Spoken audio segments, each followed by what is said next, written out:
आचार्य का और धर्म के लिए आज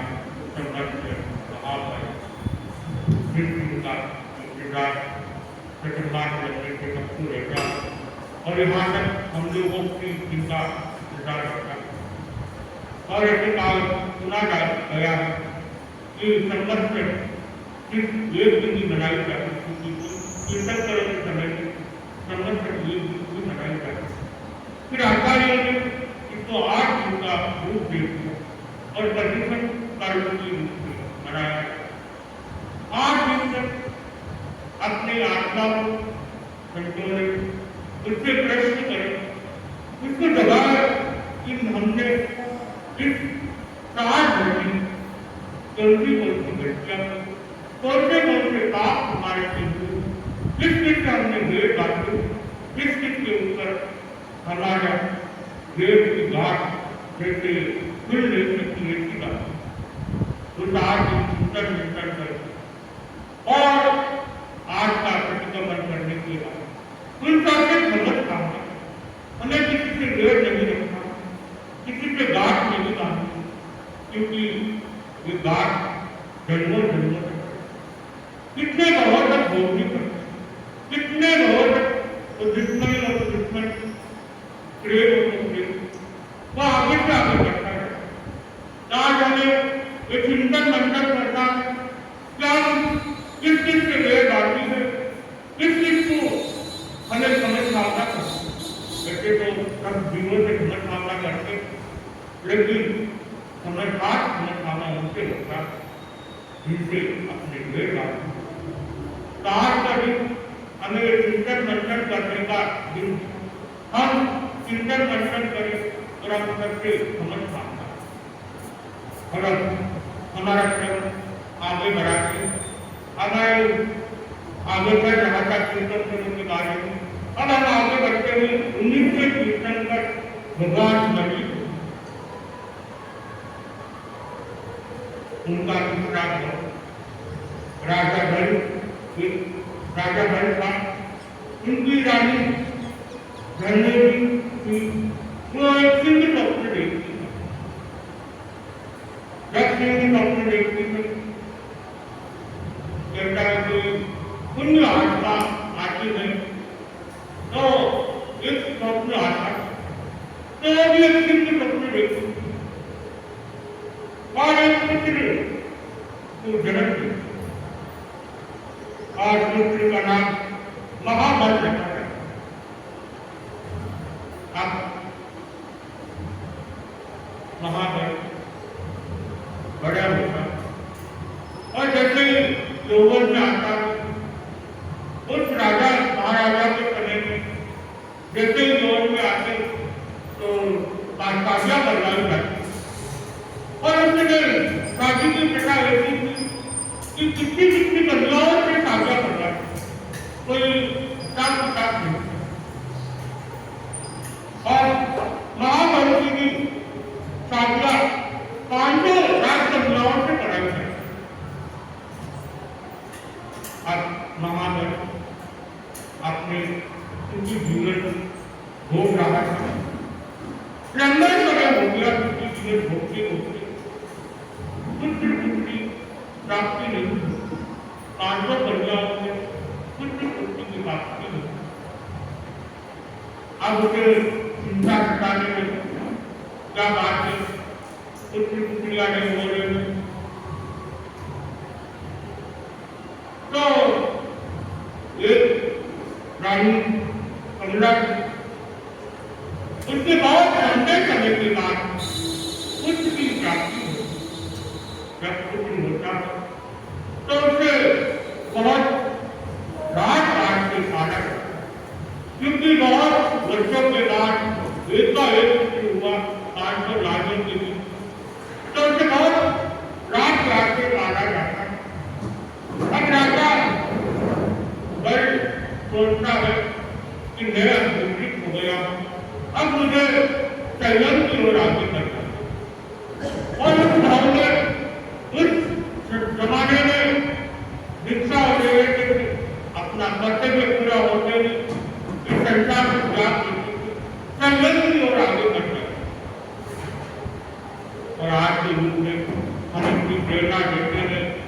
जानते हैं इतना दुख के पूरे संसार में फिर भी किसी के मन में भावना नहीं है इतना संसार में फिर भी हम संयम की ओर कि महाराज संयम में लोग करना संयम कितना सरल संयम अनेक दूसरा नहीं है लेकिन संसार ने सब भोग के आया लेकिन जितना सरल ये संयम संयम जितना वो संसार तो महाबल भी अपना राज्य पूरा कर महाबल को राज्य प्राप्त संयम की ओर आगे बढ़ जाता संयम और वहां से आगे विभाग करने लगे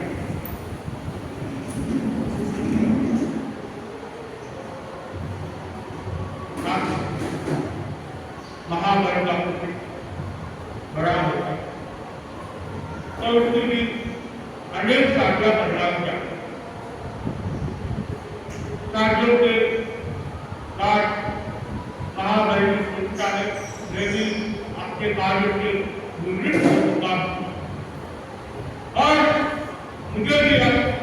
संयम की ओर आगे बढ़ना महाबल अपनी साधना की ओर आगे बढ़े और वो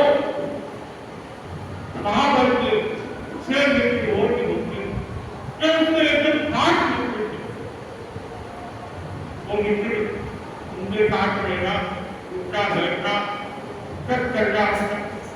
वो एक संतों के प्रेरणा लेते प्रवचन सुनते हैं उनके मन में निराशा की भावना डालते महाबल अपने मित्रों को कहते हैं कि इस संसार को क्या साधु बनने वाला तो मित्र कहते हैं हम भी साधु बनना चाहते हैं तुम्हारे साथ और मित्र भी तब विकसित हो जाते साथों के साथों विकसित हो जाते शिक्षा लेने के बाद अपनी अपनी धर्म से तपस्या करने लगता है और ये निर्णय कर लेते कि हम सब साथ में तपस्या करेंगे और सब साथ में काम करेंगे जो भी जितनी देर तपस्या करेंगे सब साथ कि हम अगले भाव में साथ इसी भावना के साथ तपस्या करते और बड़ी बड़ी तपस्याएं करते अब महाभारत के मन में विचार आता आज ये सबसे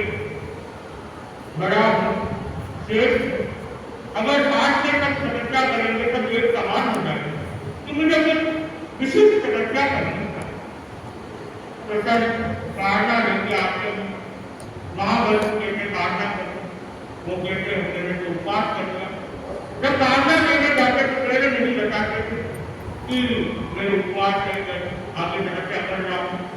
हर बार ऐसे कर करते और कर करते करते उनको भी गुण का लगना है और इस तरह बहुत कठिन कठिन तपस्याएं करते और बहुत कठिन कठिन तपस्याएं करते तीर्थंकर लोग का भी करते वहां से अपनी आयु पूरा कर और वे लोग का आयु पूरा वापस निकला नहीं कुंभ के यहाँ राजा कुंभ के यहाँ और निकला की रानी प्रभावती की कुछ ने 14 लोगों के साथ कुछ में माता जब 14 सबसे देखती और हर्षित हो जाती जब सूर्य उनके होता सत्य बार को बुलाया जाता है और उस 14 सत्य के बारे में पूछा जाता है तो सत्य बार बताते हैं कि कोई कीर्तन पर जन्म लेने वाला अब माँ हर उल्लास से भर जाती है राजा और रानी और पूरा ध्यान रखा जाता वर्ष अवस्था में कि मुझे पुष्पों की जैसे बाग में उसमें के ऊपर चौड़ाई से राजा उनकी व्यवस्था करते पूरे महल में पुष्प बिखर देता कि रानी की इच्छा पूरी की जाए। अब रानी बहुत खुश हो जाती है और जैसे गर्भकाल पूरा होता है शिशु जन्म लेता है लेकिन पुत्री की जगह पुत्री का जन्म राजा का और रानी का उदास चेहरा हो जाता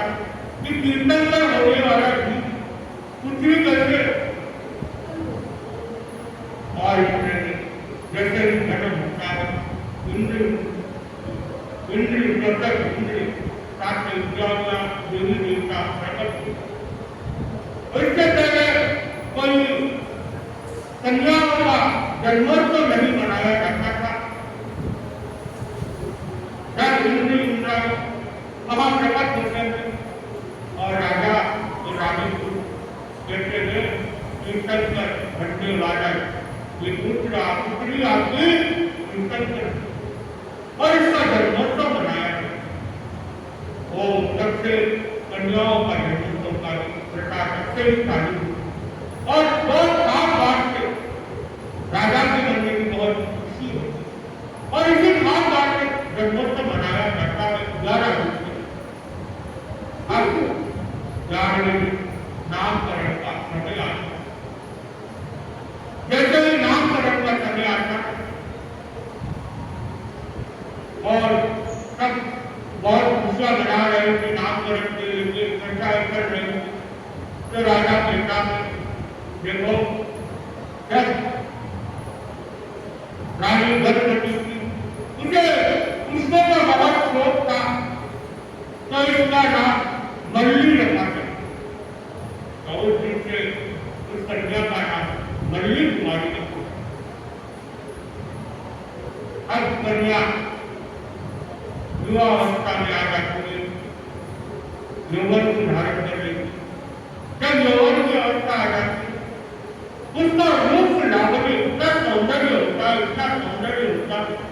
हर कोई राजा राजकुमार उसे पाने के लिए तड़प रहे और उससे शादी करना चाहते थे तो दूसरे भाव में शादी करे वो भी अलग अलग राज्य में राजकुमार बनते अब वो राजकुमार मल्ली कुमारी की शादी करना चाहते उसका रूप लावण्य सौंदर्य खाली सुनने के बाद शादी की भावना की करती थी तो डॉक्टर देखने को क्या हाल हुआ है और दूसरे राजा और राजकुमारी उससे शादी करना चाहते लेकिन राजा राजकुमार मिथिला पहुंच जाते और शादी के बाद वहां रहते लेकिन मिथिला गए कुंभ में एक साथ मिलते राजकुमार कैसे होगा क्या होगा तो धमकी दी जाती है कि वो टिकट करेंगे जो जीतेगा वही मल्ली कुमार की मल्ली कुमार अपने कब्र में रहते इतना बदनाम को चली तो अपने अगली जान से वो देखती है कि मेरे राजकुमार और कोई नहीं मेरे दूसरे भाव के मित्र और मेरे से शादी करना चाहते हमारा जन्म तो आपको कल्याण था हमारा जन्म मोक्ष था। आप मल्ली कुमार अपने पिता की वंश में बुलाते और कहते पिता की आप चिंता मत करो फिर की परिस्थिति नहीं आए इन सेवों को मैं प्रदान सेवों ने वित्त के लिए दे दिया था। अब नलिनी कुमारी अपने पिता को आश्वासन दिया कि आप बिल्कुल चिंता मत करें, फिर जल्दी कोई परिस्थिति नहीं आएगी, जिन प्रयोगों को मैं रखा करूँ। आप किस उद्यान की तैयारी करें, जहाँ सेब बॉक्सी बना और इसमें मुझे बोलने में मेरे हिसाब से काम वहाँ पे अपने सौंदर्य का अपना एक रूप एक स्टैचू बनाती है, अपनी जैसा भी अपने रूप की एक दुनिया बनाती है और उसका मुंह खुला रखा जाता है, गर्दन से उसका खुला रखा जाता है,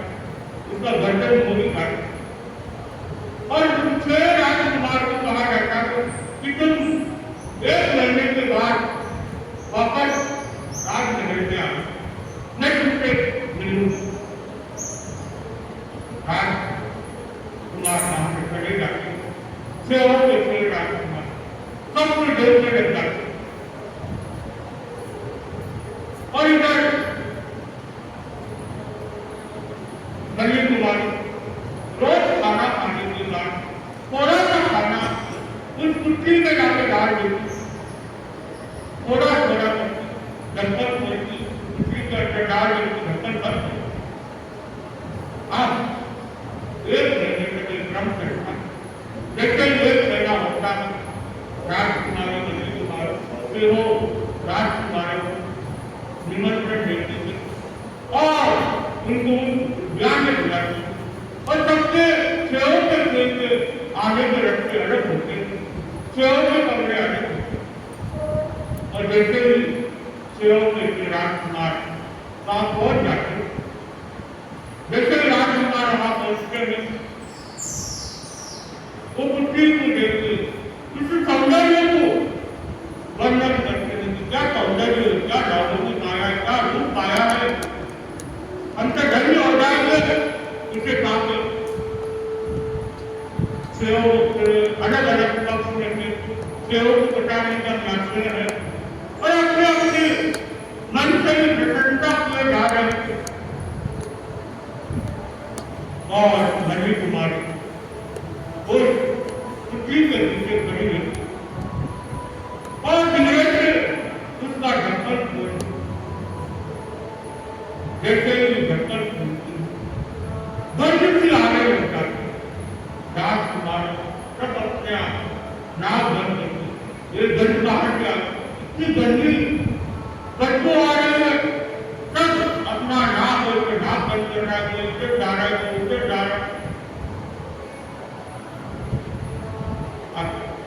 नलिनी कुमारी सामने आ, सेवों के सामने आ, एक मां हड्डियों के शरीर के लिए युद्ध करने चले और ये थोड़े से युद्ध के लिए तुम कितने कर्मों को दर्शन का करो, आप जानते हो आप कौन हो और आपका लक्ष्य क्या है और आप जानते हो मैं कौन हूं और मेरा लक्ष्य क्या है। ये बात सुनते सबको किसने बहुत कहानी सुनी और जैसे किसने बहुत कहानी सुनते रहते हैं उनको भी ज्ञान हो जाता है और वो भी क्षमा मांगने लगता है, कहते हैं हमें क्षमा कर दो, हमारे बहुत बड़ी गलती हो गई और हम भी अब तुम्हारे साथ विकसित होना था। राजा उम्र के पिता ने दीक्षा लेना था और जैसे भी दीक्षा का समय आता है देवी देवताओं का क्रम होता है, एक साल के लिए आपको उनको बताना, जन कल्याण के लिए आपको प्रस्ताव करना है और नलिनी कुमारी मछली दान है 300 स्त्रियों के साथ 300 पुरुषों के साथ विकसित हो जाता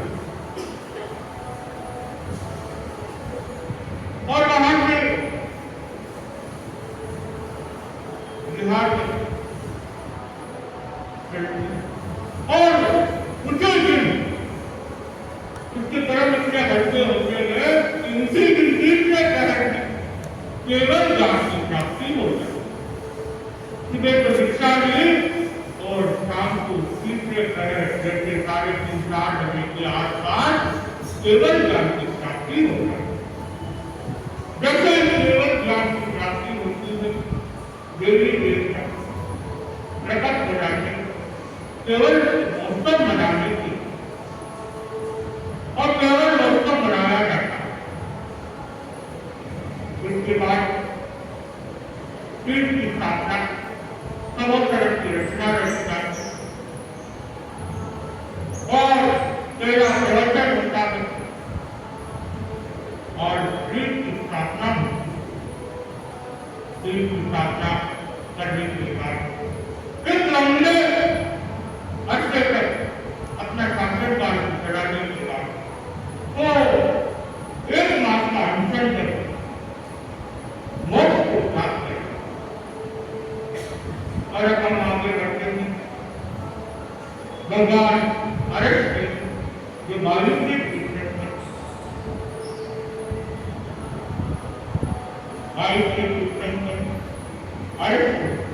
उनके दूसरे 9 भोग बताए गए, जैसे संदेश आता है सबसे 9 भोग की घटनाएं, ये भोग संदेश की निरंतर वो भोग की घटनाएं 13 भोग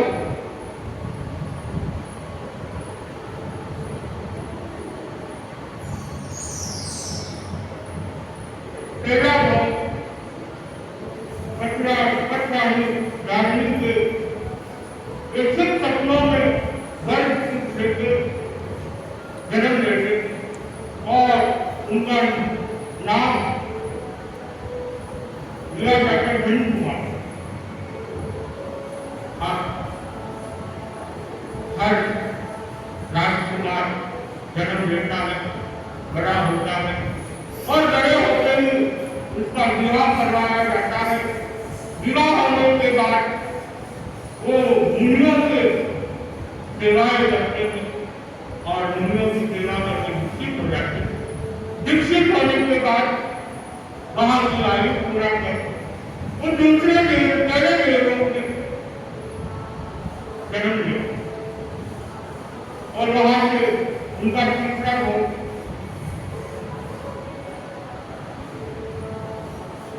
राजा के नाम जन्म लेता और वहां भी उनकी शादी रत्नवती कुमारी के साथ हो जाती है। वहां पर भी उन्होंने आयु पूरा कर दीक्षित होते, दोनों दीक्षित होते हैं और दोनों छोटे गए लोग ने जन्म लिया। का लोग वापस स्त्री अपराध नाम के एक राजा परिवार पुत्री को जन्म देते हैं और वहां से वापस उसे इसकी शादी होती है। वहां से आयु पूरा कर वापस छोटे गाने के लोग थे वहां से जन्म लेते, वहां का आयु पूरा कर वापस वो हस्तिनापुर के राजा और रानी श्रीमती सिन्हा संत नाम का पुत्र जन्म लेता है, उसका नाम संत रखा जाता है। और इधर दूसरे राज्य में एक पंजा जन्म लेती है, विषयमती उसका नाम रखा जाता है। अब विषयमती बड़ी हो जाती है और वो मन में संकल्प कर देती है कि मैं विवाह करूंगी तो सबसे ही करूंगी, तो पिछले भाव में मेरा पति का उत्तर करूंगी और किसी से और ऐसे बहुत कठिन काम पिछले भाव में कौन था, क्या था, कैसे मालूम थे। एक बार आस-पास के क्षेत्र के राजा उस विषयमती को पाने के लिए आस-पास के युद्ध करने के लिए पहुंच गए। लेकिन युद्ध में हर बार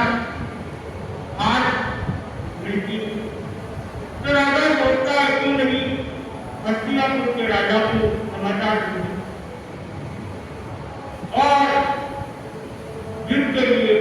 उनकी सहायता की। अब हस्तिनापुर राजा के पास समाचार पहुंचते हैं और राजा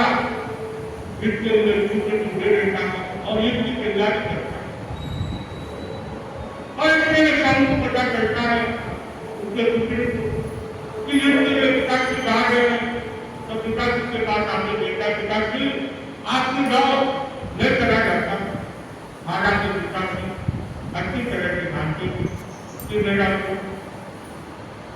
युद्ध के लिए तैयार है, कर सकता और पराजित नहीं होगा और पिता की आज्ञा दी सब युद्ध के लिए जाता वहां पे युद्ध करके बकरीमा युद्ध करके युद्ध को जीत लेता। युद्ध जीतने के बाद और नीचे से कुछ व्यक्ति आपने विश्वमती लेके चले जाते और जंगल की ओर आगे बढ़ जाते विश्वमती के साथ जगह से शादी करना चाहते और सब उसी जंगल से वापस हस्तिनापुर लौट रहे। जैसे लोग उसे देखते हैं घबरा जाते हैं कहने सोचने लगते हैं इसे कैसे पता चला विश्वमती को हम उठा के लाए हैं और विश्वमती की चिल्लाने की आवाज आती है तो सब सोचता है कि कष्ट में है इसे बचाना था और वो चली जाती सब चला जाता है उनसे युद्ध करने लगता है। व्यक्ति सोचता है हम जब इसे जीत नहीं पाए तो उसको विश्वमती को नहीं छोड़ वहां से चले जाए वहां जाके सब विश्वमती को अपने राज्य में वापस लेके जाते राजा को सोचता राजा खुद चाहता था विश्वमती की शादी सब के साथ और विश्वमती के मन में भी भावना जलने लग जाती है कि मेरे ऐसा हो रहा है कि कितने लोग मेरा पति मेरा राजकुमारी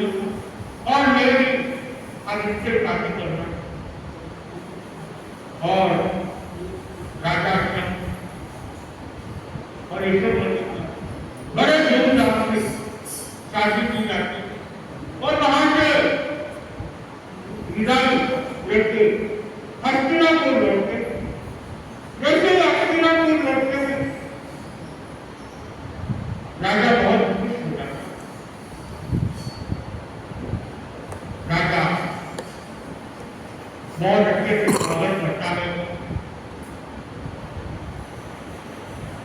दोनों का स्वागत अच्छे से हो जाता और दोनों को चूंकि राजा के मन में मेरा भी भावना करती है सोचता है मैंने पूरा राज्य का संघ को पर मैं साधना में और यहाँ पे साधना में जाने के लिए सत्य हो जाता है संघ का राज्य करने में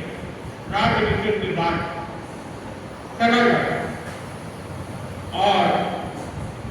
राज्य के बाद लंदन का मेटर राज्य को संभालने के बाद एक दिन विश्वमती कहती थी मेरा मन वन में जाने का मन हो रहा अगर आपको इच्छा हो तो वन घूम के आ जाते तो सब अपने पुत्र को राजपाट देते विश्वमती के साथ वन में घूमने के लिए निकल जाते विश्वमती और वहां पे वन में रुके हुए थे और इधर एक मुनि जो प्यासे थे पानी की खाट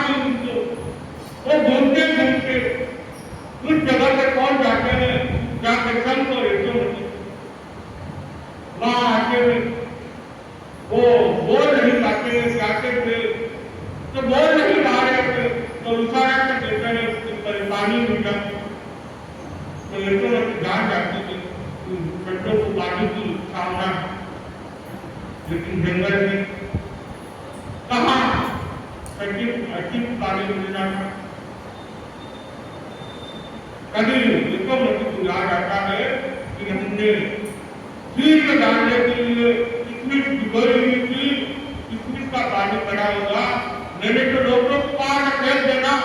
अगर नहीं देखा होगा तो वो पापा मुनि सिंह कहती आपको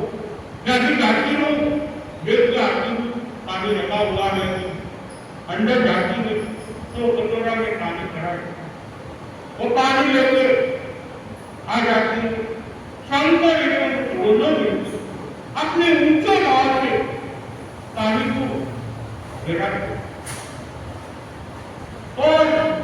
दोनों के मन में भावना आती देखो आप कितने धनी हो गए इस जंगल में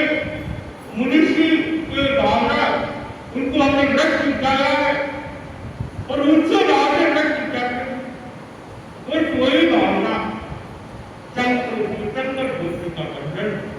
बांध लेते और पति उसके अगले भाव मोक्ष जाने वाले जब वीरानी की भावना तीव्र होती तो इंसान को कितने ही फर्क पड़ जाते लेकिन आज परंतु आया विराट तो बन गए बातें बहुत करती महाराज को ले लिया महाराज ले लेते कोई महाराज ले लेते ऐसा नहीं होना जो आपने भावना डाली वो महाराज देंगे महाराज ने तो आपने बोला नहीं कि हमारे लिए ये बनाओ ये भावना है हम ले लेंगे ये तो बोला नहीं फिर भी बहनों ने बड़ा दादा आपको गए नहीं महाराज पीछे भी चालू हो जाता है कौन लगा जाते महाराज तुम्हारे लगा देते हैं हमारे लगा देते हैं ये बहुत अच्छी बात है वो करने का बंधन क्योंकि हम आप लोगों ने भावना गए हम लोगों ने भी उसके बाद चर्चा करने की क्या बता उनका फल आप लोगों को मिलता नहीं जैसे कोई मेहमान आता है घरों में उनको कैसे खाना खिलाते हो अगर आप भी हमको मेरा से बातें करते हो तो मेहमान के समान हो गए साधु का दान नहीं हो साधु का दान का होता है कि उच्च भावना से ठीक है वो दान होता है ना कि चर्चा करने का विषय होता है तो बहनों को थोड़ा सा इस चीज पे ध्यान देना चाहिए कि हम उच्च भावना के दान करें ना कि चर्चा वाली बात करें चर्चा वाली बात गलत भी होती है कर्मों का बंधन भी होता है और लाभ भी नहीं मिलता चाहे आपने एक दाना लगाया हो चाहे काटकी भी भरी हो लेकिन लाभ तो मिला ही नहीं और एक शुद्ध मन से एक दाना को मिला दिया खूब अच्छा लाभ जैसे उन्होंने तो किसमिस का पानी गिरा के भी कीर्तन कर भक्त का बंधन करते कि उनकी भावना ऊंची थी उन्होंने सोचा कि देखो आज हम धन्य बनकर इस जंगल में कि मनुष्य के दर्शन होते और मनुष्य को हमने एक किसमिस का पानी गिरा उनकी ज्ञान उनकी जो भावना थी हमने पूर्ति की हमारे पास शहर में वो था हमने भावना वो धन्य तो हमें भी इस बात को ध्यान रखना चाहिए कि हम चर्चा नहीं करें विचार नहीं और अब दोनों जंगल से वापस अपने नगर में आते राजकुमार राजविषित विकसित हो रहा है शिक्षा लेने के बाद वहां से देवलोक में प्रकट और वापस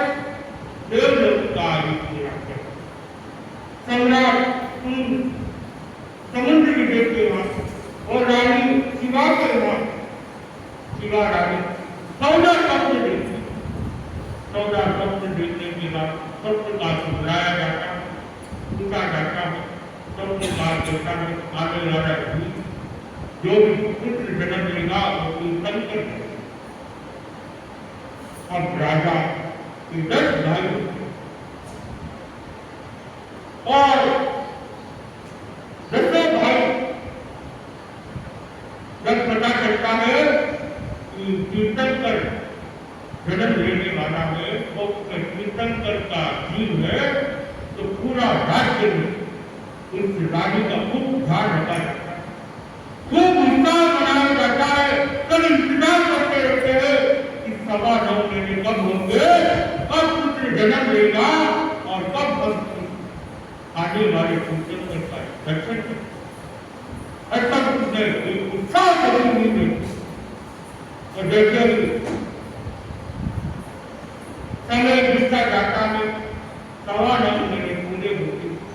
एक बालक का जन्म होता है। बालक का जन्मोत्सव मनाने के लिए इंद्र इंद्रा चौसठ इंद्र और देवी देवता प्रकट होते हुए जन्मोत्सव मनाया जाता है, नामकरण का समय आता है और रानी ने 4 पुत्रों को जन्म दिया और सबसे पहले नाम करण का समय आता है तो तीर्थंकर का नाम रखा जाता है अरष्टि और दूसरे छोटे भाई का नाम रत्नवेणी, शक्तिवेणी और दृढ़वेणी, इन चारों का नाम रखा जाता है। और उनके बड़े भाई को एक कृष्ण और बलराम 2 पुत्र होते हैं, जो अरष्टवेणी के चचेरे भाई अब बालक 4 साल का हो जाता है। अरष्टवेणी जब 4 साल का हो जाता है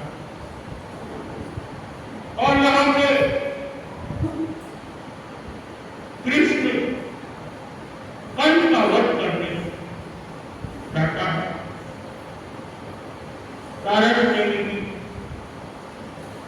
साथ करके जैसे कृष्ण कंस का वध करते हैं और कंस की पत्नी क्रोधित होकर प्रिया चली जाती है, पिताजी से कहती है, देखो कृष्ण ने मेरे पति को मार दिया है, आप उसका बच्चा लो, आप कैसे भी बच्चे उससे बच्चा लो। अब कंस की पत्नी अपने पिता और भाइयों को गुस्सा की और इनके लिए तैयार करती है। यहाँ पे अरष्टवेणी कृष्ण जब मात्र 4 साल की थी, अरष्टवेणी युद्ध के लिए पहुंच जाती है और तो खाली देखने के लिए बाहर हुए थे। अब युद्ध हो रहा था, इतने भारी भारी शस्त्र वहां पड़े थे। अरष्टवेणी प्रभु एक हाथ से शस्त्र उठा लेता,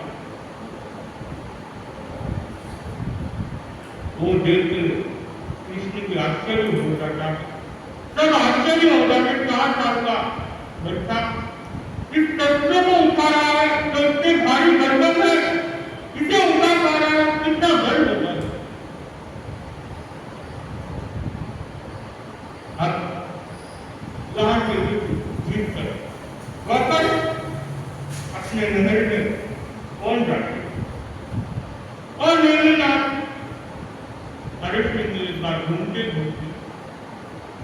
शस्त्रों की शाला में पहुंच जाते जहां शस्त्र रखे हुए और वहां ढेर सारे शस्त्र पड़े हुए। उसने वासुदेव का शब्द बना हुआ तो घूमते घूमते उसकी नजर शस्त्र पर जाती, वासुदेव का शब्द लेकर बजाने लगता। यहाँ पे वो शंख की आवाज पूरी द्वारिका में गूंजती। जैसे ही द्वारिका में शंख की आवाज गूंजती है, कृष्ण और बलदेव भाग के शस्त्रगार में पहुंचने की कोशिश करते और मन में विचार करते हैं, क्या हम वासुदेव हमारे भी बच्चा भी कौन है, पर दूसरा वासुदेव नहीं आया, एक बार 2 वासुदेव होते तो नहीं है, फिर कौन बुद्धि में विस्तार आने लगता है। और जैसे ही कृष्ण द्वार में पहुंचते हैं, अरस देवी को वहां पर देखती कृष्ण के मन में आता है, शंख तो इसने लगाया, आपको किसी की हिम्मत नहीं कि शंख को हाथ लगा। अब इसकी परीक्षा करनी होगी, क्या ये मेरे से बलवान है? रोज 4 दिन के बाद कृष्ण अर्जुन के पास आके कहते, देखो मैं देखना चाहता हूं कि अपने दोनों में कौन ज्यादा बलवान है। तो कृष्ण आए हुए थे और बोले चलो देखते हैं मैदान में कौन जाते हैं। और कृष्ण अपना घुड़ा खड़ाता है, झुकाता है, बोलता है इसको हाथ नीचे करो। और अर्श देवी एकदम सरलता से एक हाथ से कृष्ण का हाथ नीचे कर और कृष्ण बेटा तुम्हारी गाड़ी अर्श देवी अपनी विदाई करा। कृष्ण एक हाथ पकड़ता विदा भी नहीं पाता। क्या है इतना बल दोनों हाथ से दिखाने की कोशिश करता, लेकिन दोनों हाथ की काम नहीं करते, हिल नहीं पाता। किसी के घर में मेरे से भी ज्यादा बल इतने नारक ने अपने हाथ को थोड़ा सा उल्टा कर लेते हैं, कृष्ण उसके ऊपर झूलने लगता है। और कहते हैं हाथ बोलते, भैया आप कृष्ण आप मेरे से बलवान हो, मैं तो आपकी परीक्षा लेने चला, मैं क्षमा मांगता हूँ, मुझे क्षमा करे। और समय अपना मांगते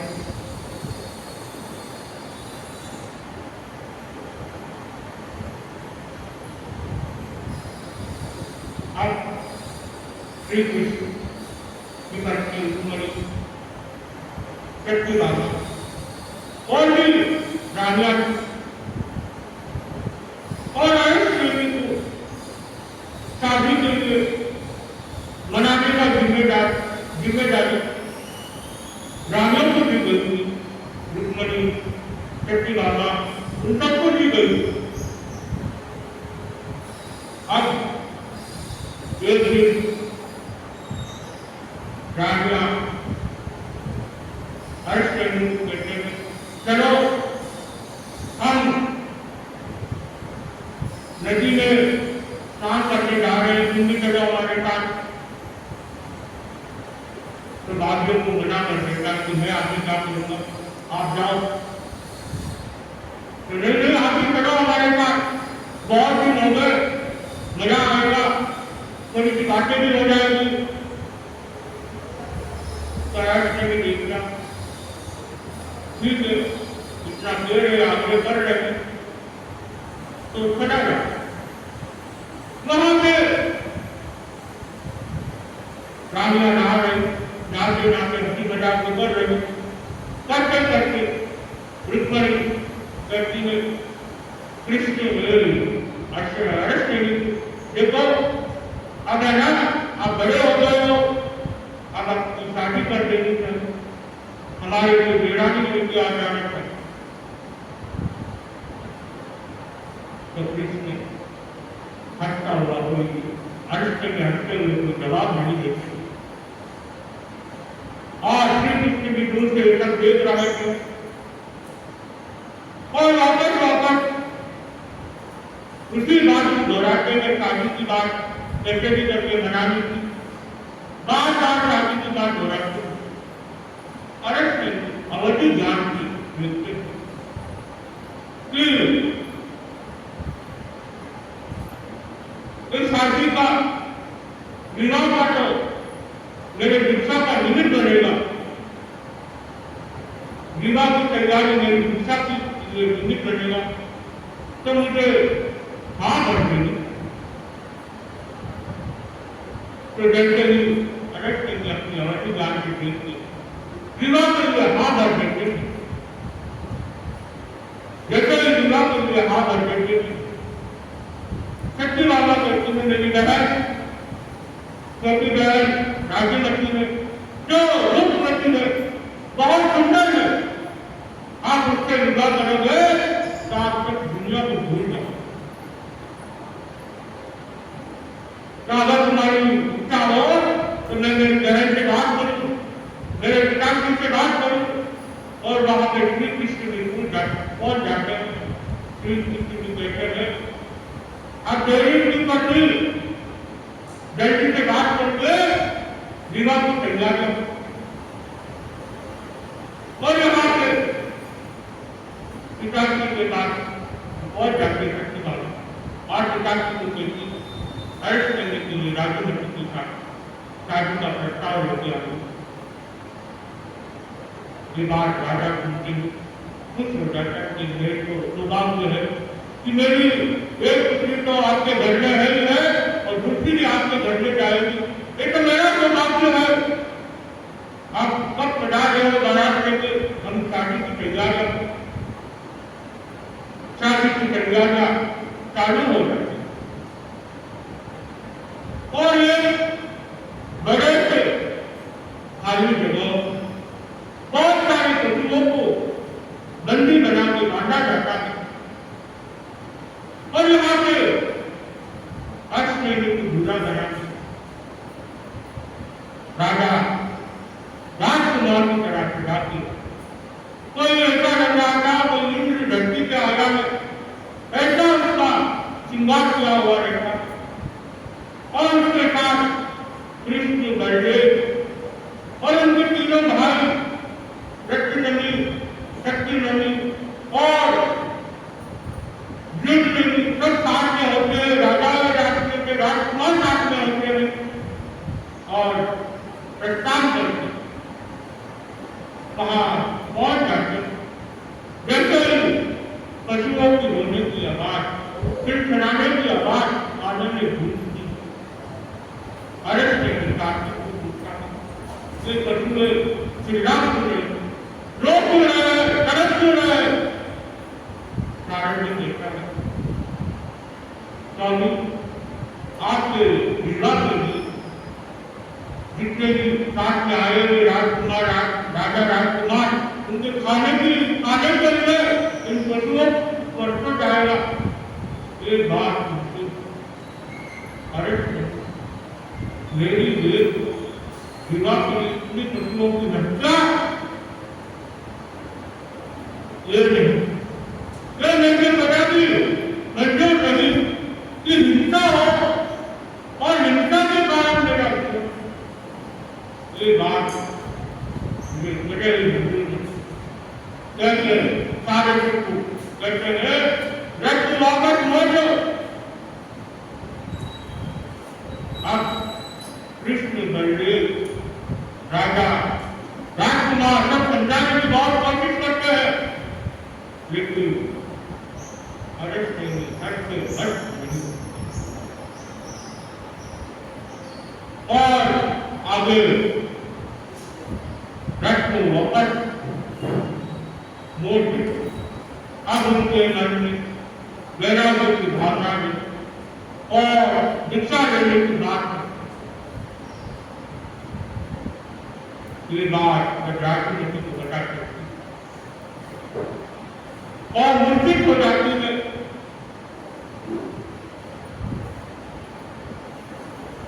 दीक्षा की बात सुनते हैं और बड़ा कहां से वापस लोग में चली गई बात सुनते हुए राजनीति मूर्तिक हो जाती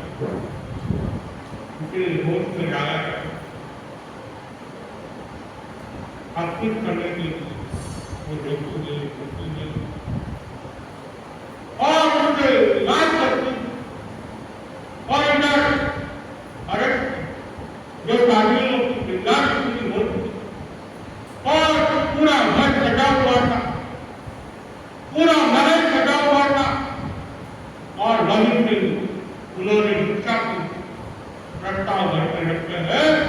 बेटे ने परीक्षा लेने जा रहा हूँ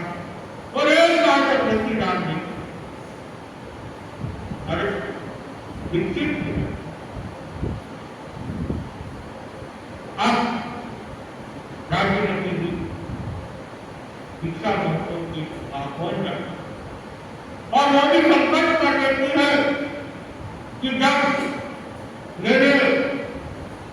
मेरी सगाई अष्टमी से हुई थी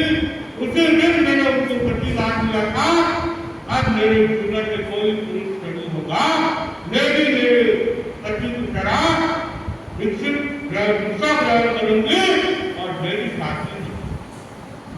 वो उसी दिन संकल्प कर और कुछ समय बाद जब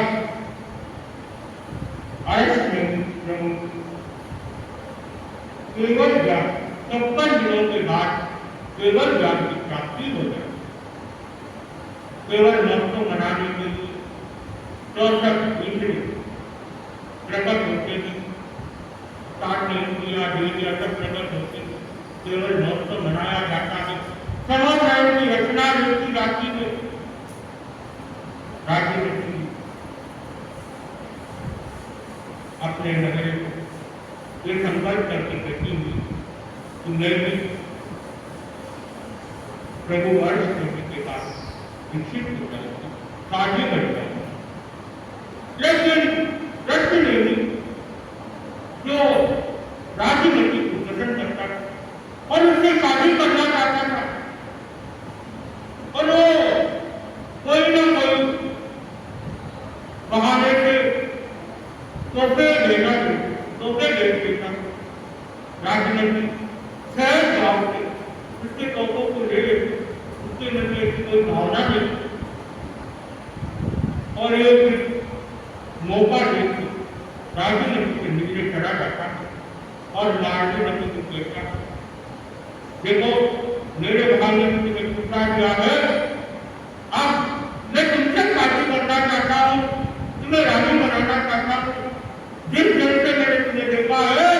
उसी दिन से मैं तुम्हारे ऊपर प्रेम करने लगा। ये बात सुनती राजनीति फिर से घबरा जाती और उसके बेटे सरल भाव से ले गई और इसके मन में ऐसी भावना है और राजनीति समझाती है, देखो मैंने आपके भाई को पति मान चुकी हूँ और मैं किसी और को पति के रूप में स्वीकार नहीं कर सकती, किसी पुरुष के बारे में सोच भी नहीं सकती, तो तुम मुझे भूल जाओ और मैंने शिक्षा लेने का निर्णय राजनीति रखने नहीं देखा। अरे शिक्षा के बाद में भी जा सकते हैं, तेरे संस्कृतों को तो बोल रहे तुम मेरे से शादी कर लो। ये बात इसे समझ में नहीं आती, राजनीति बार बार समझाते हुए समझने को तैयार नहीं। राजनीति की रिपोर्ट हुई, राज्यों को लेके जाओ, एक अगर आप फिर ले जाओ, फिर राज्य फिर मंगाती है, फिर पूरा और मंगाती है और पार्टी की। अब जब ज्यादा हो जाता है, छोटा होता है, उल्टी हो जाए, बाहर मरेगा वापस। अब एक पराग मंगाती और पराग रखते उसने उल्टी कर रख नहीं सब देख रहा और रख नहीं रुके राज्य देखो इस खेल में तुम खा लो। ये बात मुझे राज्य रख नहीं गुस्सा आ जाता है, क्या बात कर रही हो तुम? उल्टी करी हुई खेल को कौन खाता है? मैं कुत्ता नहीं हूँ। ये बात मुझे राजनीति समझाती है, मैं भी वही इस खेल के समान तुम्हारे राज्य ने छोड़ दिया है, उन्होंने निकाल कर फेंक दिया है, तो मैं भी इस खेल के समान हूँ। तो तुम मुझे कैसे पाना चाहते? ये बात सुनते ही रक्त लेने के लिए एक निराशा की भावना करता है कि कहीं ना राजनीति कहीं नहीं और मुझे मेरे भाई के करेगा प्रभु के पास जाते विकसित किया। अब वो उसकी इंटर बर्दाश्त नहीं होती और वो चुपचाप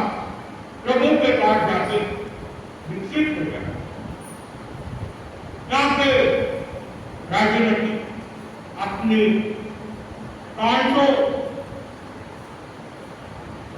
शैलियों के साथ प्रभु की केवल जात भक्तों जहाँ समुद्र डटा हुआ था वहाँ वो भी विकसित हो गया। अब राजनीति अपनी सब कार्यों के साथ विचरण करती है, प्रभु भी अपनी ओर विचरण करते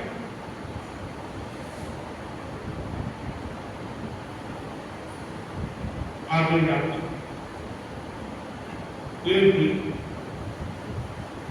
अर्थ देने के छह पुत्रों को छह भाइयों को विकसित करके द्वारिका बनाते और उनके गहरे गहरे की प्रतिज्ञा करती है। तो द्वारिका में प्रवचन खत्म होता है। उसके बाद प्रभु की आज्ञा देती सेवों भाई दो के सिंगारे गोठी के लिए बैठे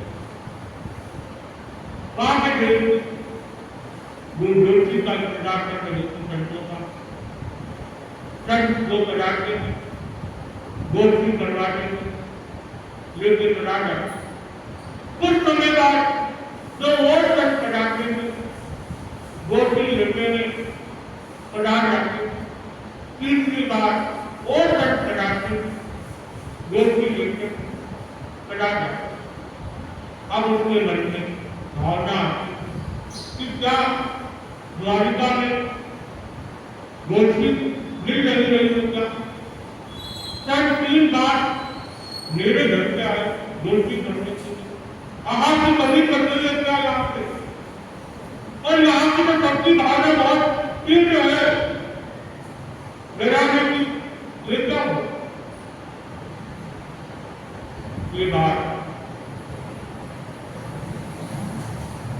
देवी को समझ के कम आती है। वो प्रभु के पास पहुंच जाती है, प्रभु से विनती करती है, प्रभु मेरे मन में जिज्ञासा कितना समाधान। प्रभु आज हमारे घर सर्व पदार्थ के भोज की आहार पानी लिया पिता कराए और पिता कराए। उसके बाद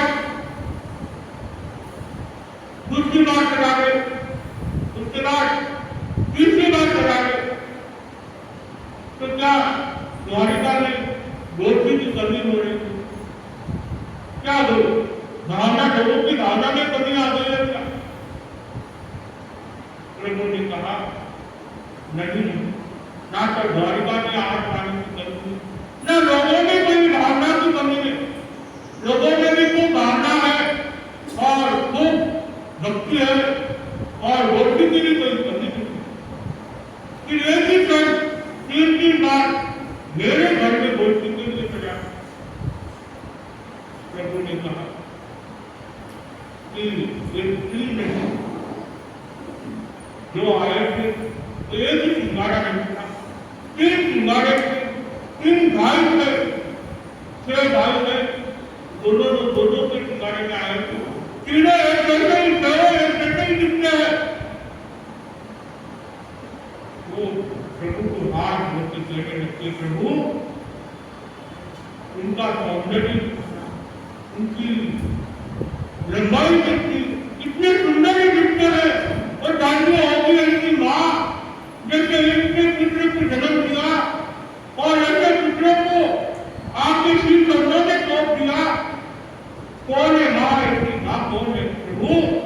ये धन्य है। अब ये बात उनकी जो प्रभु कहते हैं उनकी नाथ तुम ही हो, ये बात उनके लिए उसकी आंखों में आंसू की धारा बहने लगता है। मेरे लिए पुत्र कैसे हो सकता है, मेरे को मरे हुए पुत्र कह जाता। प्रभु पूरी घटना सुनाते हैं कि तुम्हारे पुत्रों का उधर से उधर करवाया गया था, उनसे वो पुत्रों ने भिक्षा ले ली और यही तुम्हारे जैसे कहते हैं कर्ण से दूध की धारा बहने लगता है। और अपने आप को कहते लगती है देखो मैं कितनी नसीब हूँ, मेरे साक्षात पुत्र हुए, लेकिन किसी को दूध नहीं पिला पाई, ना किसी को गोदी में ले पाई, ना किसी को मैं फेरा पाई, ना उसको बड़ा कर। लेकिन अब अगर ना हो साक्षात पुत्रों को साथ प्रेम होते हुए भी मैं अगर हूँ मुझे बच्चों का प्यार नहीं दे पाई, मैं बच्चों को ना तो मैं अपने सन का दूध पिया। ये बार सुनने के बाद अब महल में आती हूँ, दिन से उनकी सारा दिन चिंता में बैठी होती। अब कृष्ण उसकी माँ की हालत में चिंता करने लगती, क्या बात है माँ उदास हुई, माँ के पास जाता है तो उसका क्या बात है। माँ को एक लाइन बोलती रोने लग जाती, मेरे साथ का हुए ना तो मैं किसी को दूध पिलाई, ना किसी को बड़ा पिया, ना किसी गोदी में लिया, ना किसी को मैंने पिलाया पिलाया। अब कृष्ण को ये बात समझ में नहीं आती है तो वो प्रभु के पास कौन जाता है, अरब जी के विनती करता है प्रभु माँ की चिंतित थी और माँ एक छोटे साकर पुत्र हुए तो प्रभु ने पूरी बात घटना को रखी। अब माँ की आंख के आंसू माँ का टीका नहीं गया तो कृष्ण ने केले की तपस्या और देवता को याद किया। देवता प्रकट होते हुए केले की तपस्या में देवता को पूछते हैं क्या मेरे माँ के पुत्र का और पुत्र का योग देगा, मेरी माँ मेरे और भाई होगा क्या। बेटा अपने किसी ज्ञान से दिखता है और कहता है एक भाई और होगा और वो छोटी उम्र में भी विकसित हो जाता और उसकी आयु भी लंबी नहीं होती। ये बात सुनती माँ के बाद अपने केले की तपस्या पूरी कर पोषक पूरा कर माँ के पास आता है। माँ को कहता है माँ आप चिंता मत करो, आपके और एक पुत्र होगा और उसको खूब लाल बात से काटना पोतना बड़ा करना, लेकिन माँ को ये बात नहीं बताता कि दीक्षा लेगा और उसकी आयु होती। अब कुछ समय के बाद पुत्र का जन्म होगा, माँ उनकी बहुत रात जाती बड़ा और जैसे ही वो थोड़ा बड़ा हो जाता उसके मन में भी प्रभु की प्रवचन सुनता है, प्रभु के श्री चरणों में पहुंचता प्रवचन सुनते हुए निराश की भावना घर पे आता है। माँ और भाई को कहता है मुझे शिक्षा ले, माँ के आंसू रोक नहीं पाए। माँ के आंसू कितने वर्षों के बाद आज 7 पुत्रों को मैंने कभी 8 वर्ष से बड़ा नहीं किया, एक उम्र है वो भी शिक्षा लेना चाहता, लेकिन जिसकी तीव्र भावना होती है तो उसकी शिक्षा करती नहीं और फिर उसके लिए दुख समझाने की होती, लेकिन उसे देवता की बात याद आ गई और शिक्षा की तैयारियां करते। लेकिन श्री कृष्ण कहते हैं कि तुझे एक दिन के लिए राजा बनना पड़ेगा। माँ की इच्छा है कि और एक दिन के लिए राजा बनाया। सोचा था मां ने इसे राजा बनाएंगे, राज कन्याओं के साथ रखेंगे तो इसका विराज उतर जाएगा। और जब एक दिन का राजा बना, फिर भी उसे राज्य से कोई लेना देना नहीं, बस मां की खुशी के लिए वो राजा बना गया। जैसे ही अपने सूर्य उदय होता है, मां और भाई को कहता है, चलो प्रभु के पास अब मुझे दिखता है। तो एक दिन का राजा उसके दिशा का निमित्त पूरा कर चुका और दीक्षित प्रभु के पास जाके दीक्षित हो जाए। प्रभु उसे दीक्षित देते, दीक्षा लेते ही प्रभु से विनती करता है, प्रभु मुझे 12वीं प्रतिमा करनी, मृत्यु प्रतिमा। प्रभु कहते 12वीं मृत्यु प्रतिमा बहुत कठिन, पूरी रात संतान की साधना करनी, एक दिन की साधना है, लेकिन संसार में साधना करनी। तो गिरने की जाने के लिए लोग घबराते हैं और वो तो वहां से पूरी रात, लेकिन प्रभु केवल ज्ञान सब जानते, प्रभु की आज्ञा दी और वो गजब कुमार कौन जाता संसार और इंसान गणेशता में और ध्यान और यहाँ पे श्री कृष्ण ने उसके लिए व्यक्ति देवती सगाई करने की बात कर रही थी। उस कन्या को नहर में लाके रखा हुआ था, उसके पिता की उधर से गुजरते रहते। उस समय व्यक्ति के पिता गजपति कुमार को देखते हैं तो उसके मन में राज्य की भावना, क्रोध की भावना जग जाती। देखो अगर तुझे शादी करना था तो मेरी बेटी का भविष्य क्यों खराब किया, उसे क्यों लेकर अपने महलों में रखा, क्यों उसे सपने दिखाया राजकुमारी का। अब वो क्रोध से भरा हुआ। उसी दिन उनका मुंडन हुआ तो वो गीली मिट्टी पड़ी हुई, उसका पार बांधा सिर के ऊपर और अंगारे वहां लग रहे थे, वो लेके जाके पार के साथ सिर के ऊपर रख दिया और अब बाहर से निकल जाता। अब दिमाग में गजपति कुमार भाव क्षमता भाव बहुत क्षमता से, हालांकि नया नया मुंडन हुआ हुआ और भूमि में आग, लेकिन भूमि मिलना और अब वहां से आग लगा तो वहां से श्री कृष्ण के साथ प्रभु के दर्शन करने पहुंचते हैं और उनकी नजर इधर उधर घूमती रहती है। प्रभु पूछते हैं कृष्ण को, किसे ढूंढ रहे हो, तुम्हारे भाई को? हाँ आज मृत्यु सूरज कहाँ है? गजपति कुमार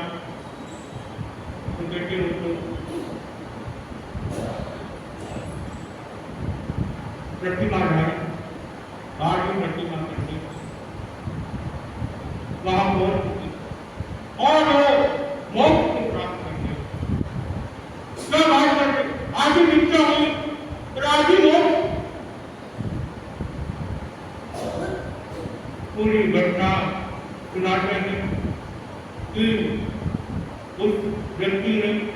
पार बांधी, अंगारे उसके सिर पे रखे, उससे डरते डरते और उसकी सहन क्षमता भावना की उसकी भावना और उसकी बढ़ती गई कर्मों का क्षय होता गया, केवल जागरूकता मोक्ष। ये बात भगवान से पूछने लगते हैं, प्रभु वो कौन था? तो प्रभु कहते हैं, जब तुम वापस नहर के लिए जाओगे, रास्ते में जो आदमी तुम्हें देख के मर जाएगा वो भी खाओगे। आप राजनगर की ओर हाथी के दर के रवाना होता है, लेकिन उसका उदास चेहरा तो कहता है राजमहल अने इस तरह से नहीं गांव और चलना गलियों में जाना चाहिए। तो गलियों में बहुत देखता श्री कृष्ण गलियों में जाते रहते, जैसे भी वहां से उस व्यक्ति कृष्ण को देखता है घबरा जाता है, मुझे मर जाता, सोचने लगता था श्री कृष्ण को पता चल गया अब तो मेरी पैर नहीं उनके बाहर डालेंगे, उससे पहले वो खुद ही मर जाता। श्री कृष्ण उनके मरा हुआ देव समझ जाता है ये तो पूरी बात घटना ऐसी घटी है। और अब आगे एक दिन श्री कृष्ण भगवान के पास आके पूछते प्रभु कहते हैं हर चीज का अंत होता है, तो हमारी द्वारिका का भी अंत होगा, और अंत होना तो निश्चित है, कभी ना कभी तो होना ही है। तो प्रभु कहते हैं 12 साल के बाद इस द्वारिका अंत, प्रभु अंत कैसे होगा? अग्नि बरसाए और उस अग्नि से पूरा द्वारिका जल के राख हो जाए,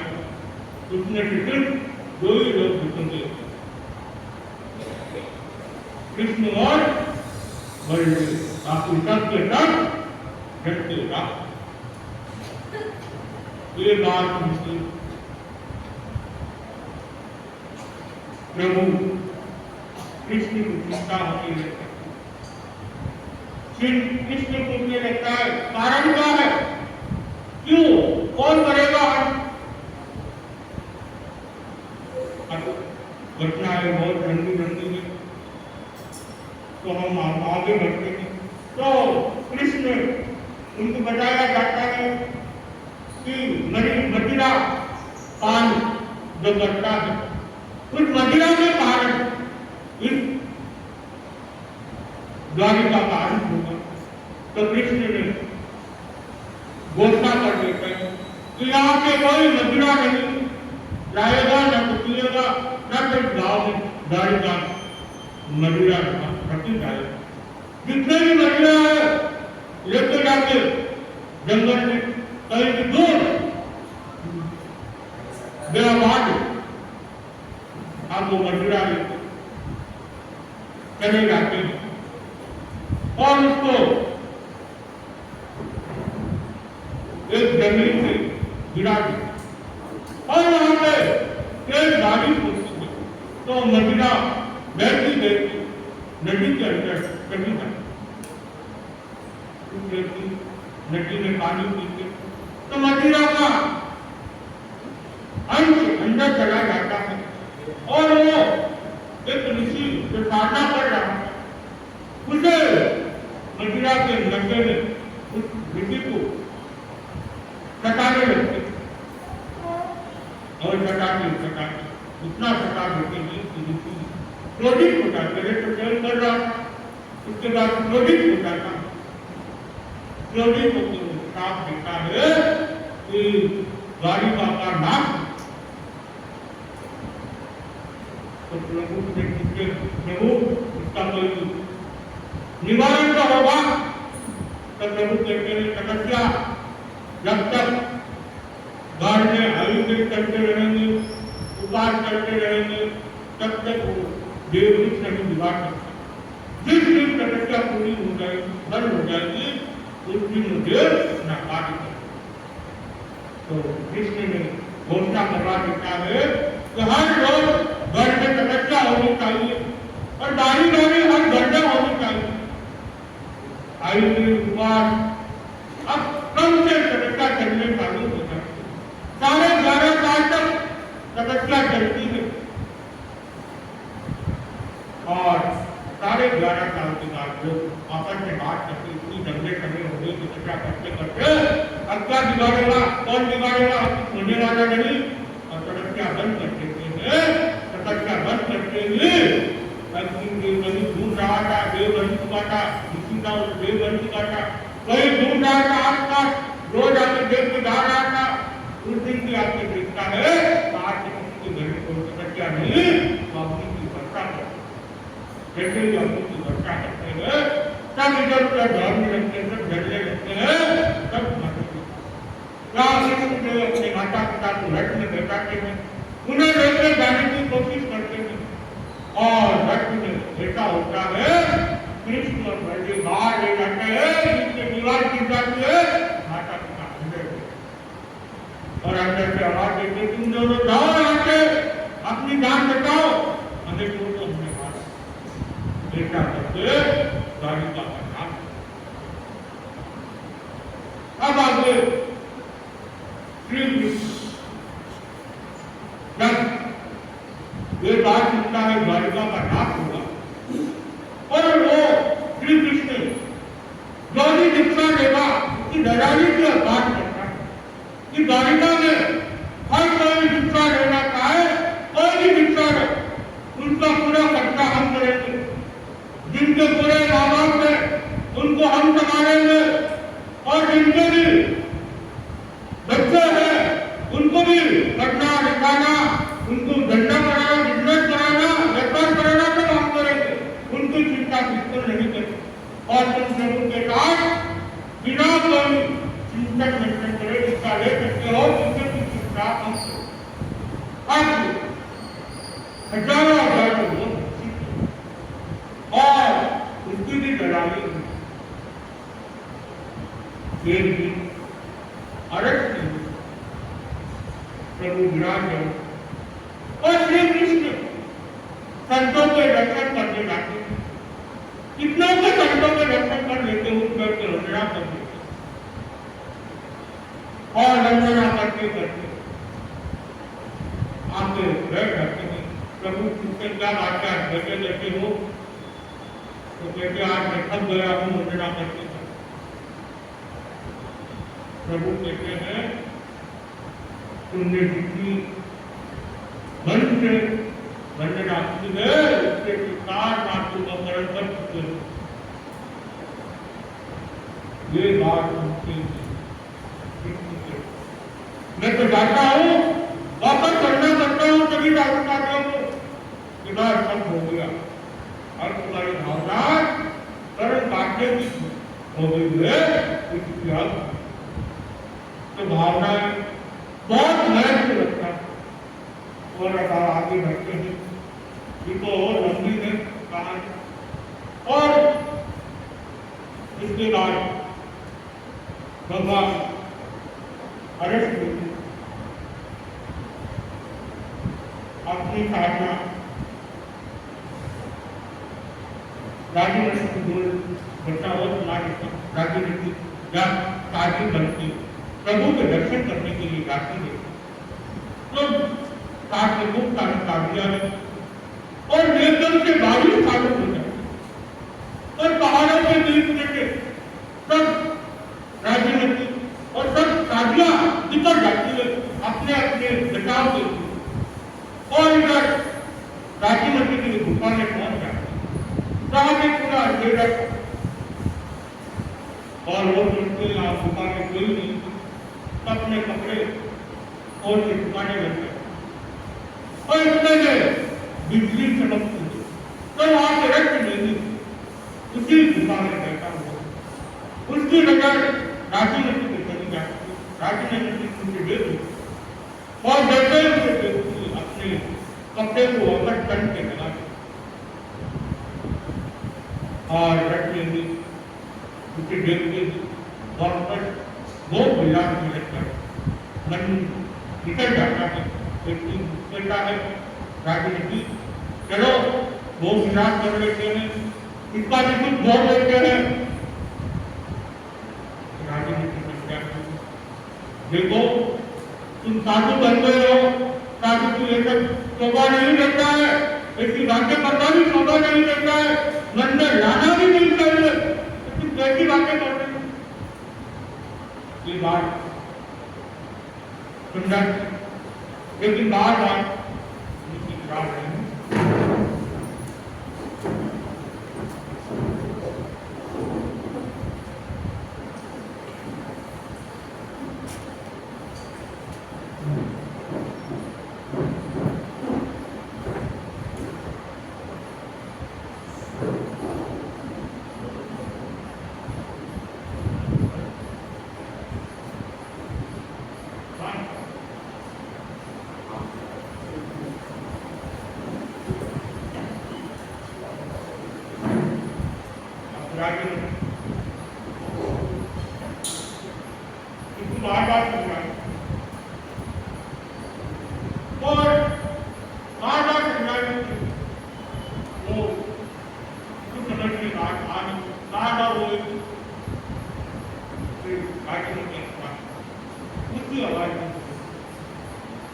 देखो हम साधु साथी बन गए, हमें कहीं की घटना भी नहीं करनी चाहिए और मरने के राजा के को हिसाब भी नहीं करें। और हमारा लक्ष्य क्या है? हम हमारे लक्ष्य भटक रहे हैं, ऐसा नहीं। अपने भाई को देखो, एक कीर्तन करे, भगवान है कि उनके भाई में ऐसी गंदी बात करते हो, शर्म आनी चाहिए। ये बात वापस बैठने अपने गोल में आता है और बिना करने का अपने आप, अरे मैं कहा भगत नहीं हूँ, ये अच्छी बात नहीं और अच्छी बात। और मुझे तो भगवान के पास है, आलोचना है और वो प्रभु को शुद्ध करने में पहुंचता है और वहां पूरी घटना सुनाती, आलोचना है, आलोचना है, शुद्ध हो जाए और उसी वो होता है। और इधर राजनीति की अपना जीवन पूरा सफल करती है, केवल ज्ञान को प्राप्ति करती और वहां से मोक्ष होता है। यहाँ पे जब श्री कृष्ण और बलदेव बात आई, गाड़ी का जंगल में रहने श्री कृष्ण ने क्या किया? सुदर्शन को कहा थोड़ा सा पानी डाल, मुझे बहुत प्यार, बलराम पानी नहीं करता और वहां पर रहते हुए और एक शिकारी वहां शिकार करने आया हुआ था। शिकारी आहार देखते हुए अपना ठीक करा और श्री कृष्ण बातें जीतता है, सुनते बच्चों की आवाज आती है, शिकारी सोचता है कोई शिकार वहां बैठा हुआ है तो वो ठीक करा, जैसे ठीक कराता है श्री कृष्ण मेरे को देखती है तो आहा करके आवाज, जैसे ही आवाज निकलती है शिकारी पहुंचता है, कहता है ये तो मनुष्य की आवाज है, आके देखता है और तनाव भावना है, तनाव धरती हो गई, तनाव रावण ने करा दिया। अब मुझे यहाँ से जाओ और पांडवों के पास जाओ, पांडवों को कहना कि मेरी मृत्यु हो चुकी है और अगर बलदेव तुम्हें देखेंगे तो छोड़ेंगे नहीं, तुम यहाँ से जाओ। बलदेव आते आप भगवान पांडवों के पास, पांडवों को सूचना करते हैं आगे दुनिया में नहीं है, तो पांडव और जब श्री कृष्ण दुनिया में मिल रहे अपने दुनिया में लेकर और वो भी मुनि पराग में उनके काम विकसित हो जाते सेवक करके विकसित हो जाते और द्रौपदी सत्यों के साथ आगे बढ़ जाते और पांडव अपनी साधना करते और अपनी साधना करते। एक बार पांडव पहुंचते हैं, पांडवों के तपस्या कर रहे थे तो चार पांडव युधिष्ठिर पुत्र के कारण गोष्ठी के लिए गांव में आते हैं। जैसे गांव में आते हैं पता चलता है कि प्रभु का जो निर्माण हो चुका, प्रभु तो लोक प्रजा ये बात गोष्ठी बगल के चारों युधिष्ठिर के पास आते हैं, उनको कहते हैं देखो प्रभु तो मोक्ष प्रजा और रास्ते में प्रभु के दर्शन करने जा रहे थे तो आप किसके दर्शन करेंगे? प्रभु तो मोक्ष प्रजा वो भी अनशन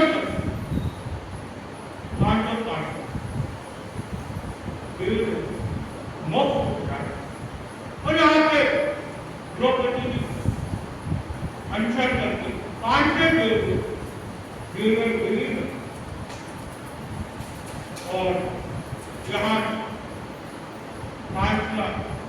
इनके राइट्स के लिए अनशन करते हुए सैनिक अनशन करते बहुत अच्छा हम आगे बढ़ते हैं भगवान पाठ प्रभु के बारे में तो भगवान पाठ प्रभु 10 भाव बताए और 10 भाव में तेरा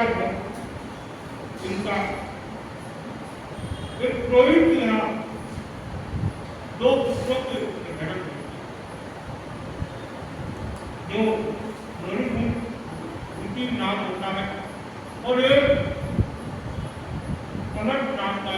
दोनों भाई होते दोनों को बड़े होते शादियां हो जाती मनुमूर्ति की पत्नी राधा सुंदर कमर कैसे उसे प्राप्त करते मनुमूर्ति की जब बात कटा करती तो बहुत क्रोधित हो जाता है वो राजा के पास जाता है राजा के बात देखता है और हाथ देखता है तो राजा उसे गजल के जगह पे पूरे नगर में घुमाने की घोषणा करते और नगर से बाहर निकालने की घोषणा जब गजल के जगह पे पूरी नगर में घुमाकर नगर से बाहर निकाल अब उसके बाहर के एक देर की बात बात देखा और वो जंगल में जाती तपस्या करने लगा अपमान इतना बड़ा अपमान और मेरे भाई के कारण एक बड़ी तपस्या करने लग जाता और तपस्या करते करते इतना तपस्या हो तपस्या करने का है कि बहुत तपस्या में लीन हो जाता है। एक दिन भाई को पता करता है कि मेरा भाई का तपस्या कर रहा है वो आता है मैं सामना करता है हमारे आत्मा होता है लेकिन कभी भी इसने समाज में क्योंकि वो एक गाठ बांट चुका और यहाँ से मर्द दोनों देवों ने खूब तपस्या होती थी अब वहां से उनका भाव चलता रहता है 9 भावों तक और 9 भावों में भी देर की बात बनी हर बार बच्चा लेना कभी सांप बनते तो कभी शेर बनते तो कभी चीता बनते और अलग अलग रूप में अपने भाई से बच्चा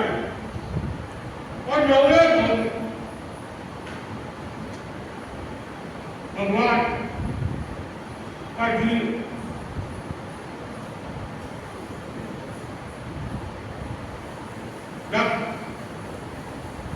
गढ़ में आता है माँ वहाँ देवी 14 सबसे देवी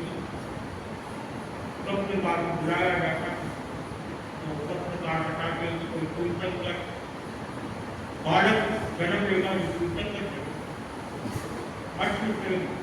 बहुत खुश हो जाता है और बहुत ध्यान रखता है रानी का गर्भकाल में पूरा और 9 महीने 9.25 महीने के बाद मध्य रात्रि जब तक कीर्तन तक मध्य रात्रि में भी जन्म लेंगे तो भी मध्य रात्रि में भारत का जन्म लेगा और इंद्राणी वहां से उत्सव मनाने पहुंच जाते जन्मोत्सव मनाया जाता है 11 दिनों तक फिर नामकरण तो राजा अश्विन से कहता है राजा जब हमारा पुत्र गढ़ में आया था तो एक दिन जंगल में मैं और महारानी थी और रात अंधेरी रात में और उस जंगल में हम सो रहे रात का समय था एक सांप वहां से निकला तो मेरे को दिखा नहीं दिया रानी ने उसको देख लिया अगर उसकी वो सांप रानी को कुछ कर देता तो आज वो रानी आ जाएंगे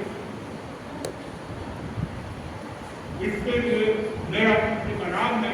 पारस रखना चाहता तो उस पुत्र का नाम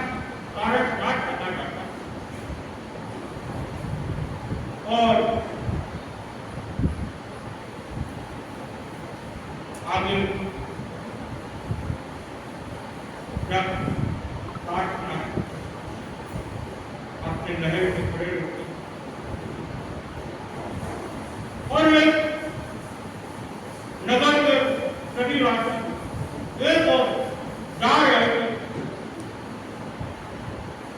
तो बुलाते पूछते हैं क्या बात है आज इतने लोग इस तरफ क्यों भाग रहे थे तो कहते हैं एक ऋषि आए हुए हैं तो अपनी के बीच में बैठ कर तपस्या करते इसलिए लोग देखने के लिए भाग रहे प्रभु और अवधि ज्ञान की आज सड़क अपनी लगी हुई और बीच में इसी बैठे हुए बड़े बड़े नगरे पटे हुए थे नगरों में अपनी लगी आग लग रही उसके अंदर एक सांप का घोड़ा चल रहा जैसे अवधि ज्ञान की उस रक्षक को हटाते सांप बचाते और लोकान और ऋषि को कहते हैं क्या तुम कर रहे हो और धर्म तो अहिंसा में हो रहा है हिंसा में नहीं और तुम अपनी लगा के धर्म का प्रचार कर रहे हो और साथ ही साथ का जोड़ा चल रहा है ये धर्म नहीं है मेरी बात को बुरा मत मानना ये धर्म नहीं है और मेरी बात का तुम सोच मत कर आप इतने लोगों के साथ साथ हो गए तो किसी क्रोध नहीं आए वो भी क्रोधित हो गए वो कोई नहीं था उसका सगा भाई जो तेरे गाँव में था वही नौकर किसी बच्चे इस नौकर की उसके बच्चा आप प्रभु का विवाह प्रसन्न आता है लेकिन प्रभु विवाह करना नहीं चाहते लेकिन राजा महाराज की आग्रह बहुत आग्रह रहता है तो प्रभु विवाह कर लेते उसके बाद अपना एक साथ रिश्तेदार शिक्षा लेने के बाद वो अपनी साधना में लगता और साधना में एक दिन साधना करते चढ़ना चाहता है घूम रहे और एक काका में खड़े हुए वो जो ऋषि था वो नेक देव बन जाता है। वो एक दिन अपने इसी ज्ञान की विशेषता है कि तो प्रभु भगवान जो मेरा दस भवन में वेद कर रहा है यहाँ के ज्ञान में खड़े हैं अब मारना ही ना अब आप बहुत जाते अपने अलग अलग रूप बनाते और उसे डराने की कोशिश करते हैं। प्रभु तो मूर्ति की तरह खड़े होकर आप देखते हैं प्रभु को नहीं हुए तो मेघ की वर्षा तो मेघ की वर्षा करते और इतनी तीव्र वर्षा होती है घुटने होते होते गले तक आ जाती जब गले तक पहुंच जाता है और जो नाग नागिन थे वो इंद्र बने हुए थे और जडेंद्र और कन्नार और जडेंद्र का सिंहासन सामने लग जाता तो सोचने लगते हैं देखा बात अगर भी ज्ञान के दृष्टि में प्रभु के संकट आया और वो अपने वहां के कमल का फूल पैरों के नीचे और सांप के साथ कंठ बना के साथ प्रभु के ऊपर कष्ट लगा देते हुए और उत्तमगढ़ को कहते हैं अरे ये क्या कर रहे हो आप में तुम इनका कुछ नहीं बिगाड़ सकता क्या बिगाड़ोगे ये तो कीर्तन कर बनने वाले कीर्तन तुम आज समझो और करेगा और क्यों कर मान रहे हो ये बात उनके लिए उनके मन बिगड़ जाता है वो देव प्रभु के श्री चरणों में अपना रूप बदलता है अपनी देह को रोकता है चरणों में क्षमा याचना मांगता है क्षमा मांगता है गलती हो गई करता है फिर वहां से चला जाता और प्रभु अपना चतुर्थ कार्य पूरा करके केवल की प्राप्ति करते केवल ज्ञान प्राप्त होने के बाद अपनी एक महीने का अवसर में मोक्ष को प्राप्त करते आप इन 8 दिनों में इन कीर्तनों के बारे में जानकारी को बोलने में कितनी हुई है सब कीर्तन इसकी मत कामना करता हूँ और इसके साथ